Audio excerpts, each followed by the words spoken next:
Voilà, on va prendre quelques exemples sur les mots à plusieurs sens. On a, premièrement, je prends mon petit stylet, le mot Shem. Shem, c'est ça. Le mot Shem, ça veut dire le nom de quelqu'un. Et le mot qui est à côté, Sham, ça veut dire là, là ou là-bas. Ceux qui connaissent l'hébreu, ou même si vous ne connaissez pas l'hébreu, vous voyez que ce sont les mêmes lettres. OK? Mais par contre, ce n'est pas la même vocalisation. Imaginez-vous qu'il n'y a pas de voyelle. J'écris à côté. Les voyelles, ce sont les petits points. OK? Ce sont les petits points qui entourent le mot. Ça permet de savoir comment prononcer le mot. Mais là, je vous dis, il n'y a pas de voyelle. Là, je dois dire Sham ou je dois dire Shem? Parce que ça ne veut pas dire la même chose. Sham, ça veut dire le nom. Shem, ça veut dire là-bas. Ben, on a besoin de quelqu'un d'habitué à lire le texte, qui connaît le texte, pour nous dire, ah là, c'est Shem et c'est pas Sham. OK? Mais ça nous apprend autre chose. Le mot Shem, le nom, pourquoi c'est exactement les mêmes lettres que Sham? En fait, le nom, c'est ce qui donne la direction à quelqu'un. Ça va donner l'identité de quelqu'un. C'est pour ça que dans la Bible, vous voyez toujours que pour nommer quelqu'un, c'est soit suite à un événement ou dans l'espoir de quelque chose. Parce que le nom de quelqu'un va donner sa direction. OK? On a la même chose. On a juste après le mot réa. Vous voyez les petits points, ce sont les voyelles. Réa, ça veut dire un ami, comment on dit ça? Euh, L'ami, le Ami et prochain. prochain, le prochain. Et ra, ça veut dire quelque chose Méchant. de méchant, le mauvais. Mais le problème, c'est que ce sont les mêmes lettres. Donc, le mot aussi, il n'a pas les voyelles. Je le lis réa, ami, ou je le lis ra, méchant, mauvais. On a besoin d'aide pour ça. Donc, la tradition nous a déjà dit comment le lire. Mais, ils vont dire, ces deux mots ne sont pas si éloignés. Pourquoi? Il y a un verset bien connu qui dit Vea afta les reara kamocha. C'est-à-dire, tu aimeras ton prochain comme toi-même. Et Yeshua, il nous dit quoi? Comment il dit ça? Il nous dit, tu aimeras ton ennemi. Mais comment ça, tu aimeras ton ennemi? J'aime mon prochain, c'est normal, mais mon ennemi. En fait, Yeshua et certains même commentateurs juifs vont expliquer, mais en fait, ton prochain, c'est pas forcément celui qui t'a fait du bien. Pourquoi ce n'est pas celui qui t'a fait du bien? Parce que le mot réa, c'est-à-dire ami ou prochain, ce sont les mêmes lettres que ra, c'est-à-dire le méchant. Donc, en gros, c'est aime le méchant comme toi-même. Donc ça, on peut le voir même à travers l'hébreu. D'ailleurs, c'est pour ça que Yeshua va prendre la parabole du bon samaritain, qui illustre très bien Ve'afta lecheacha kamora, aime ton prochain comme toi-même. Parce qu'en fait, il y avait un problème entre les Samaritains et les Juifs à l'époque. Et qui a été le prochain de qui? Le Samaritain. Le, Sam- Celui que tu dois aimer comme toi-même, c'est pas forcément celui qui est comme toi. C'est même celui qui est, entre guillemets, on va dire, même pas entre guillemets, qui est méchant envers toi. Aime ton ennemi. Aime, bénis ceux qui te font du mal. OK? En sachant que les Samaritains, ils étaient ennemis des Hébreux à cette époque-là. C'est ça. Ouais. Et ça, c'est ce que Greg dit, c'est Grégory dit, c'est très, très important. Ils étaient Ennemis. ennemis. Et il vient en aide à un juif. D'ailleurs, comme on sait qu'il est ennemi dans le passage avec au puits, avec la femme Oui, samaritaine. ouais. Ils disent qu'il n'y avait pas de rapport. Ils étaient carrément ennemis. Ouais. Voilà, c'est Ouais. ce qu'elle dit. Elle ne comprend pas Mm. pourquoi Yeshua lui parle, puisque on est ennemis. Oui, on est ennemis, mais nous, dans la Torah, c'est marqué Ve'afta lereara kamura. Aime ton prochain comme toi-même. Donc, aime ton ennemi comme toi-même. Mm. OK? Et ça, on le voit même avec l'hébreu. OK? N'hésitez vraiment pas. Vos questions, on va répondre à tout. Enfin, à tout. Tout ce qu'on peut. OK? Ensuite, on a le mot shana. Shana, donc là, on est au troisième mot. Oh, j'entoure pour que vous voyez où nous nous trouvons.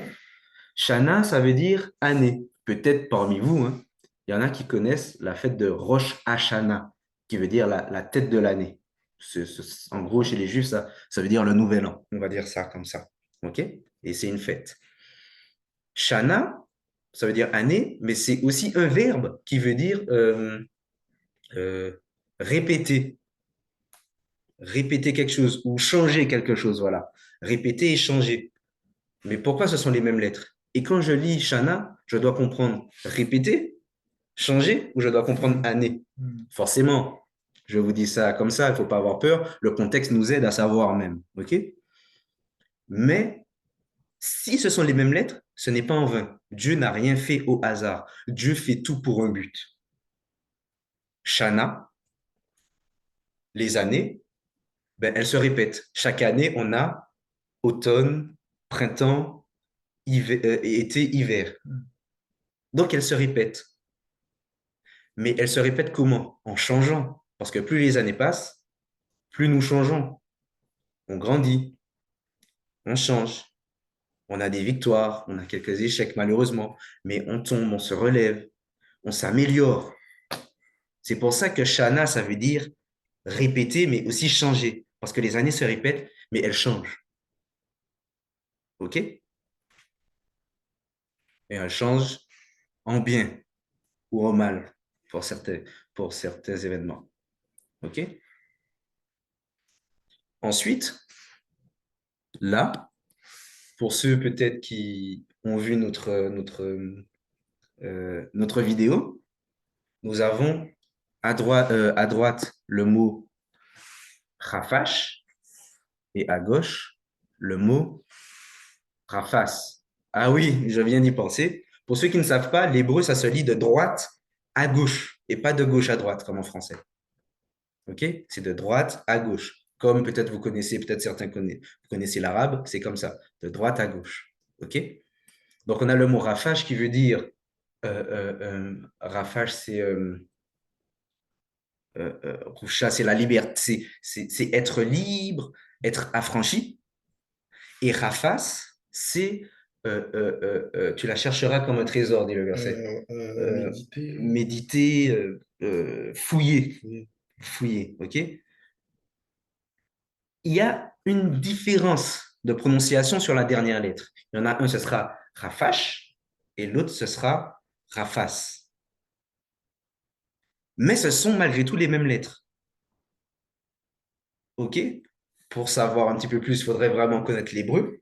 Pourquoi la différence de prononciation? Mais là, juste à notre niveau pour notre présentation, notre webinaire, on voit que ce sont les mêmes consonnes. C'est juste une question de vocalisation. Pourquoi? Parce que méditer, rechercher, ça affranchit. Et le mot affranchir, c'est le mot d'affranchir de, comment on dit ça, de l'esclavage. Quand Dieu dans la Bible dit que l'esclave sera libre au bout de la septième année, etc., ben c'est ce mot-là, rafash. D'ailleurs, même en hébreu moderne, pour dire je prends des congés, on va dire rofesh. Parce que on va dire je suis libre, puisque je ne travaille Mm. pas, je suis libre. Roufcha, être libre. Je suis dans la liberté là, je ne travaille pas. OK? Ensuite, dernière ligne, le premier mot, c'est le mot Adam. OK? Adam.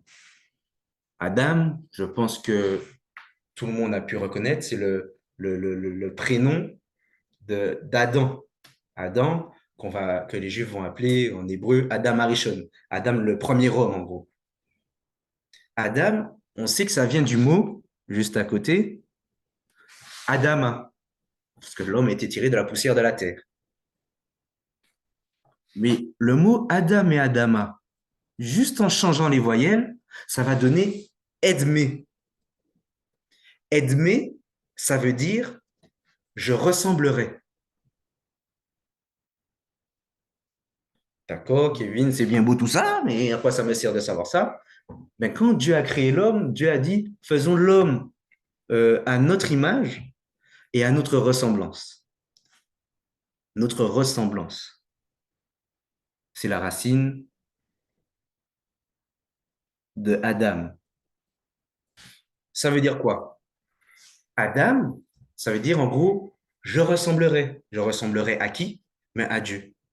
Donc l'homme a créé, Dieu a créé l'homme, pardon, afin de ressembler à Dieu. Et ça, c'est inscrit dans son nom.